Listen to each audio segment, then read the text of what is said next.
Welcome to Banu vlog Tamil. இது போன வீடியோவுடைய continuation தான்.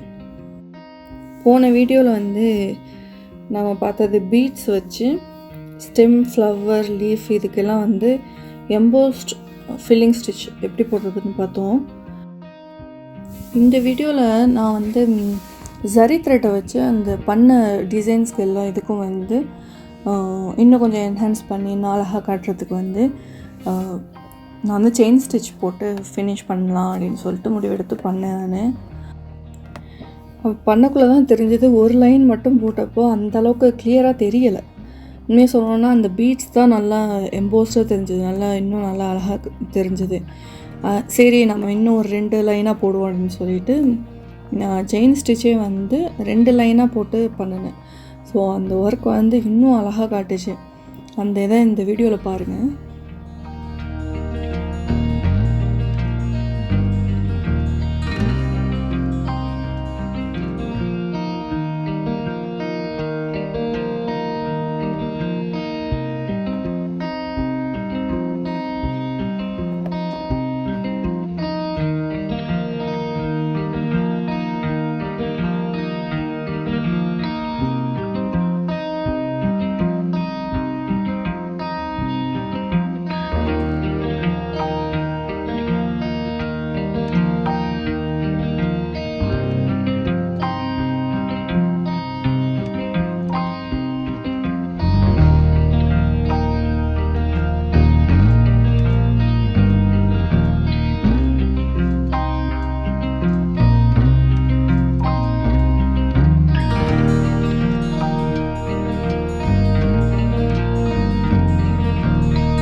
வீடியோ எடுக்கிறோன்னு தெரிஞ்சதுக்கப்புறம் தான் நிறைய சொதப்புது.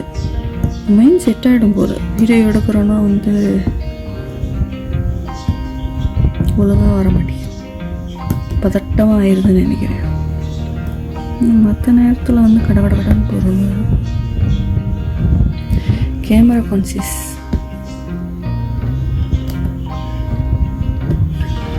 எக்ஸாம் ஹாலில் உட்காந்து எக்ஸாம் எழுதிட்டுருக்க டீச்சர் பின்னாடி நின்றா எப்படி ஒரு பதட்டமாகுமோ அப்படி இருக்கு எனக்கு இப்போ.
போட்டதுக்கப்புறம் தான் நல்லா எம்போஸ்டாக தெரியுது ஃபுல்லாக எல்லாமே.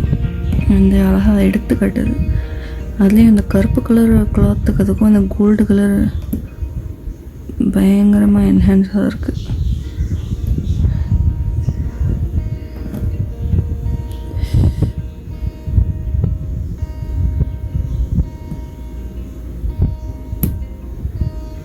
அவ்வளோதான். ஜரி த்ரெட்டை வச்சு செயின் ஸ்டிச் போட்டதுக்கப்புறம் இப்போ பார்த்தீங்கன்னா நல்ல வித்தியாசம் தெரியுது பாருங்கள். இது எவ்வளோ நல்லா என்ஹான்ஸ் பண்ணி காட்டுது. இது எப்படி இருக்குன்னு டிஃப்ரென்ஷியேட் பாருங்களேன். இதுக்கப்புறம் வந்து இந்த இது ஃபுல்லாக அவுட்லைன் வரிசையாக கோல்டு த்ரெட்டில் டபுள் செயின் கொடுத்து முடிச்சுட்டு இதை பண்ணால் அப்புறம் இங்கே இந்த இடம் முடிக்கணும். மற்றவங்க இந்த ஸ்டார்டிங்லாம் வந்து ஃபினிஷ் பண்ணிட்டேன்.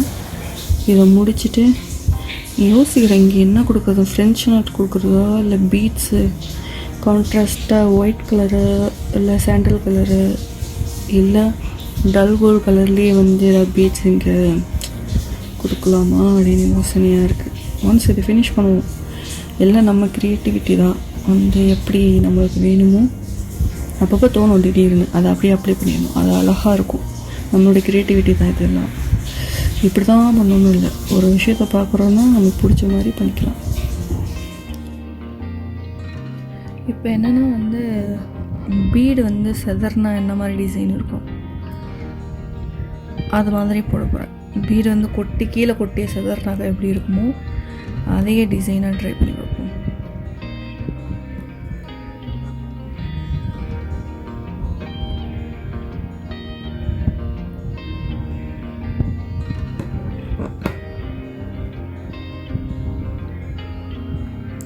நம்ம இந்த மாதிரி நார்மலாக ஒரு பீடு வச்சு போட்டோன்னா ஒரு என் நாட் போட்டு முடிப்போம். அதில் என்ன ஒரு இதுனா என் நாட் போடுறப்போ நம்மளுக்கு எக்ஸ்ட்ராவாக சைடில் வந்து நாட்டு தெரியும். ஃபினிஷிங் வந்து பார்க்குறதுக்கு அழகாக இருக்காது.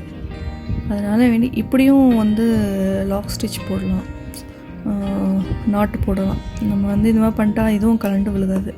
எப்படி இருந்தாலும் நம்ம இதை வந்து என்னாட் போட்டு மறுபடியும் அடுத்தது வந்து இதே போல் தான் பண்ண போகிறோம். அப்படிங்கிறப்போ நம்மளுக்கு வந்து லாக் ஆகிக்கும் பாருங்கள்.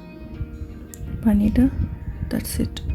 கீழே புல் பண்ணிட்டிங்கன்னா டைட்டாகிடும். அதுக்கப்புறம் கலண்டு விழுகாது. ஓகே, சைடில் இருக்கிற அந்த இதை மட்டும் புஷ் பண்ணிட்டா போதும்.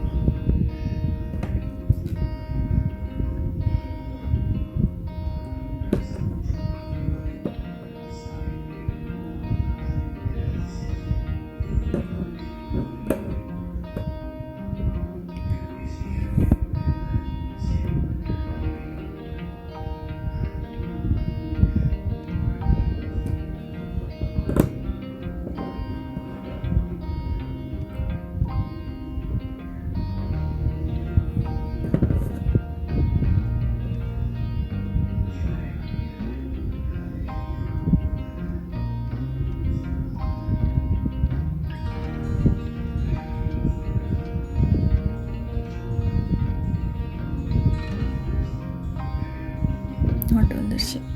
ஸோ இந்த டிசைன் எப்படி இருக்குன்னா உங்களுக்கு வந்து இது மாதிரி இருக்கும் பார்க்குறது. கொஞ்சம் தூரத்தில் இது பண்ணி இப்படி இருக்கும். அதே போல் இங்கே வந்து பீட்ஸ் வச்சு அந்த நடுவில் வந்து ஃபில்லிங் ஸ்டிச் மாதிரி போடுவாங்கள்ல, பீட்ஸ் வச்சு ஃபில் பண்ணியிருக்கேன். கொஞ்சம் பார்க்க அழகாக இருக்கும். ஏன்னா இந்த இடம்லாம் காலியாக இருந்தால் ஒரு மாதிரி ஏதோ மிஸ் ஆகிற மாதிரி இருக்கும். பட் இதில் பீட்ஸ் ஃபில் பண்ணி கடைசி எண்டிங் நான் எப்படி இருக்குன்னு காட்டுறேன்.